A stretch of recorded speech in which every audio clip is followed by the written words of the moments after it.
Hi friends, welcome to Sonia's kitchen. പിന്നെ ഞാൻ ഉണ്ടാക്കാനായിട്ട് പോകുന്ന റെസിപ്പി കുമ്പളങ്ങ ചാറുകറിയാണ്. അപ്പോൾ ഇവിടെ തന്നെ കുമ്പളങ്ങയൊക്കെ ഉണ്ട്. അപ്പോൾ അതിൽ നിന്നൊരു കുമ്പളങ്ങ പറിച്ച് കറി ഉണ്ടാക്കാനായിട്ട് തുടങ്ങാം. ഇത് അമ്മയുടെ ഒരു സ്പെഷ്യൽ കറിയാണ്. അമ്മ പെട്ടെന്നൊക്കെ ആരെങ്കിലുമൊക്കെ വരുമ്പോൾ പെട്ടെന്നൊരു ചാറുകറിയൊക്കെ ഉണ്ടാക്കണമെങ്കിൽ നമുക്ക് കുമ്പളങ്ങ അല്ലെങ്കിൽ പകരം പപ്പായൊക്കെ ഇട്ട് ഈ രീതിയിൽ തന്നെ ഉണ്ടാക്കാറുണ്ട്. അപ്പോൾ അതെങ്ങനെയാണ് ഉണ്ടാക്കുന്നതെന്ന് നോക്കാം.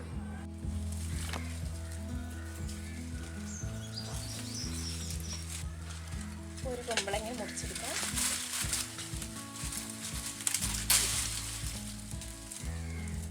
അപ്പം നമ്മളിങ്ങനെ കറി വെക്കുമ്പോഴേക്കും കുമ്പളങ്ങ ഒരുപാട് മൂത്ത് പോകാത്തതായിരിക്കണം എടുക്കുന്നത്. കാരണം മൂത്ത് പോയതാണെങ്കിൽ നമുക്ക് കട്ട് ചെയ്തെടുക്കാൻ തന്നെ പറ്റത്തില്ല. അതുപോലെ കറി വെക്കാനും ടേസ്റ്റ് ഒന്നും ഉണ്ടാവത്തില്ല അങ്ങനെ മൂത്ത് പോയതാകുമ്പോഴേക്കും. അപ്പം ഇനി ഇതിൻ്റെ കൂടെ ബാക്കി എന്തൊക്കെയാണ് ചേർക്കേണ്ടതെന്നും കൂടെ നോക്കാം. അതിനകത്ത് ഇവിടുന്ന് ഞാൻ കുറച്ച് കാന്താരി മുളക് കൂടെ പറിച്ചെടുക്കാം.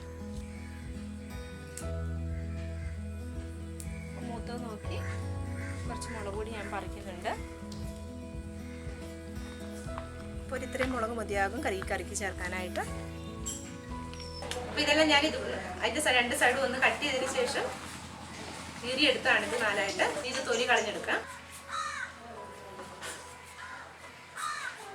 ഇനി ഇതിൻ്റെ അകത്തെ ഈ തൊലിയും ഈ കുരുഭാഗവും കൂടി ചെത്തിക്കളയാം. പിന്നെ ഇതിനെ ഇതുപോലെ കട്ട് ചെയ്തെടുക്കാം.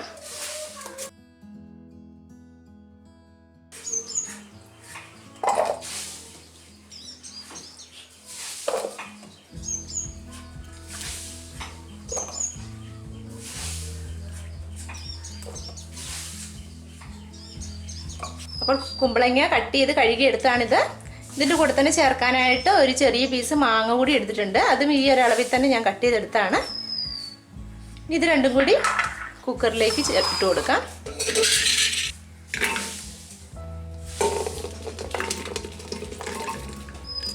ഇതിലേക്ക് ഒരു 1/2 സ്പൂൺ മഞ്ഞൾപ്പൊടി കൂടി ചേർത്ത് കൊടുക്കാം. ആവശ്യത്തിനുള്ള ഉപ്പ്. ഈ കാന്താരിമുളക് ഞാനൊന്ന് നടുവേ കീറിയിട്ടുണ്ട്. അതുകൂടി ഇതിലേക്ക് ചേർത്ത് കൊടുക്കാം.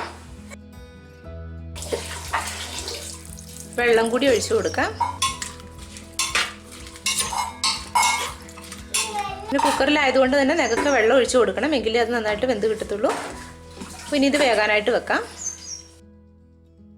കുക്കർ ഞാൻ 4 വിസിലടിച്ചപ്പം ഓഫ് ചെയ്ത് വെച്ചിരിക്കുകയായിരുന്നു. ഇനി ഇത് തുറന്ന് നോക്കാം. അപ്പോൾ ഈ കഷ്ണങ്ങളൊക്കെ നന്നായിട്ട് വെന്ത് വന്നിട്ടുണ്ട്. പിന്നെ ഈ കറിക്ക് ചേർക്കാനുള്ള അരപ്പ് തയ്യാറാക്കാം. അതിനായിട്ട് ഞാനിവിടെ ഒരു അരമുറി തേങ്ങ ബ്ലെൻഡറിലേക്ക് ഇട്ടിട്ടുണ്ട്. 1/2 സ്പൂൺ നല്ല ജീരകവും കൂടി കഴുകി ഞാൻ ഇതിലേക്ക് ഇട്ടിട്ടുണ്ട്. 2 ചെറിയ ഉള്ളി കൂടി ഇട്ട് കൊടുക്കാം. ഇനി ഇതെല്ലാം കൂടി നന്നായിട്ട് അരച്ചെടുക്കണം. അപ്പം ഇത് അരച്ചെടുത്താണ് ഇതുകൂടി ഈ കറിയിലേക്ക് ചേർത്ത് കൊടുക്കാം. ഇപ്പോൾ കുമ്പളങ്ങയിലേക്ക് ഞാൻ ഈ തേങ്ങ അരച്ചത് ചേർത്ത് കൊടുത്തിട്ടുണ്ട്.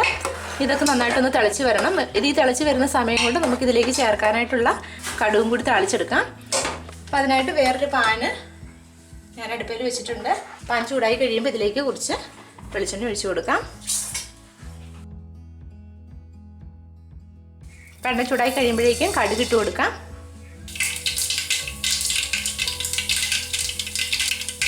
ഇതിലേക്ക് ഒരു വറ്റൽമുളക് കൂടി ചേർത്ത് കൊടുക്കാം.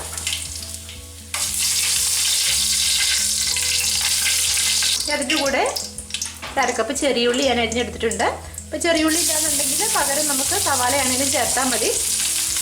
ഇതെല്ലാം കൂടി ഒന്ന് മൂത്ത് വരണം.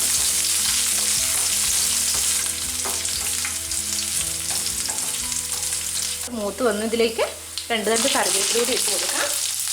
ഈ കറിവേപ്പില കൂടി ഇട്ടൊന്ന് ഇളക്കിയതിന് ശേഷം ഇത് കറിയിലേക്ക് ഒഴിച്ചു കൊടുക്കാം. ഈ കടുക് താളിച്ചത് ഇതിലേക്ക് ചേർത്ത് കൊടുക്കാം.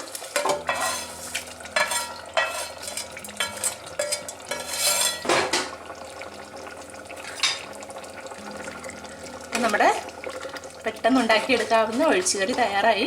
ഈ ഫ്ലെയിം ഓഫ് ചെയ്ത് ഇത് സെർവിംഗ് പ്ലേറ്റിലേക്ക് മാറ്റാം. അപ്പോൾ നിങ്ങൾക്ക് എൻ്റെ ഈ റെസിപ്പി ഇഷ്ടമായെങ്കിൽ ലൈക്ക് ചെയ്യാനും ഷെയർ ചെയ്യാനും കമൻറ്റുകൾ അറിയിക്കാനും മറക്കരുത്. Thank you for watching.